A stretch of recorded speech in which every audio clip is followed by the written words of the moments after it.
किया, उसकी बदौलत जनता हमें ही चुनेगी, ऐसा पूरा विश्वास है। उनके कार्यकाल के 17-18 साल में जो डेमोग्राफी बदली है वो ट्रैफिकिंग की वजह से बदली है, न कि हमारे कार्यकाल में बदली है।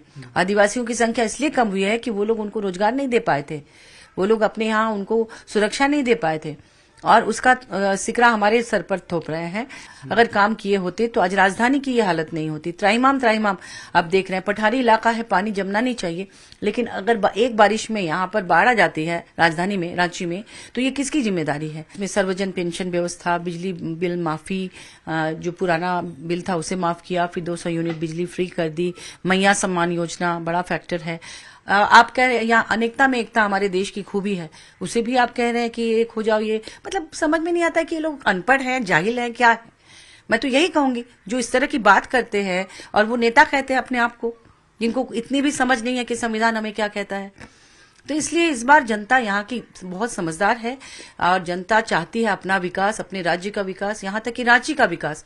हम यहाँ पर मेट्रो सिटी बनाएंगे तो हम यहाँ इंजीनियरिंग, मेडिकल, MBA कॉलेज खोलने का प्रयास करेंगे। हम यहाँ पर IT सेक्टर लाने का प्रयास करेंगे, मल्टीनेशनल कंपनी लाने की कोशिश करेंगे, बड़े विजन के साथ काम करेंगे। पार्टी का जो इंटरनल न्यूज है उसमें हम लोग बहुत बड़ी संख्या लाकर जीत रहे हैं। फिर भी मैं कहती हूँ, एक्सिस को कोट किया है हमारे माननीय हेमंत सोरेन जी ने अपने अकाउंट से, उनको टैग किया है। उसके आधार पे हम लोग 53 सीट्स ला रहे हैं JMM प्लस इंडिया अलायंस, 26 ला रहे हैं NDA और 3 अदर्स। और तमाम चीज़ों के लिए थोड़ा इंतजार करना हो पाएगा, जिसके बाद तमाम चीज़ें जो हैं स्पष्ट रूप से सामने आ पाएंगी। कैमरा पर्सन उमेश के साथ ओम प्रकाश, न्यूज़ 18 रांची। वहीं विधानसभा चुनाव के नतीजों से पहले दावों का दौर भी जारी है। महाराष्ट्र में बीजेपी के नेता महायुति की जीत को लेकर आश्वस्त दिखाई दे रहे हैं। भारतीय जनता पार्टी और हमारे जो अलायंस पार्टी है, हमारी पूरी बहुमत से सरकार आने वाली है। हम सरकार स्थापन करेंगे और उसके बाद अगर कोई इंडिपेंडेंट कैंडिडेट आकर हम लोगों को समर्थन देता है तो जरूर उसका समर्थन हम लेंगे। महाराष्ट्र के विकास के लिए साथ आने वाले लोग हैं।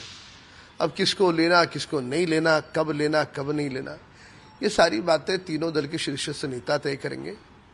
पर एक बात सुनिश्चित है, ये अहंकार के भाव से नहीं बोल रहा, प्रामाणिकता से कह रहे हैं, काम के आधार पर कह रहे हैं कि महाराष्ट्र में हमारी सरकार मजबूती के साथ और अच्छे आंकड़ों के साथ आ रही है। इसलिए किसी का समर्थन लेने की आवश्यकता मुझे अब नहीं लगती।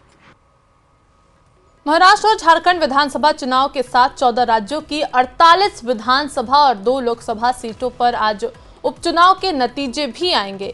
यूपी में विधानसभा की 9, राजस्थान विधानसभा की 7, पश्चिम बंगाल की 6 और पंजाब की 4 विधानसभा सीटों पर हुए उपचुनाव के नतीजे आज आ जाएंगे। इसके साथ ही वायनाड और नांदेड़ लोक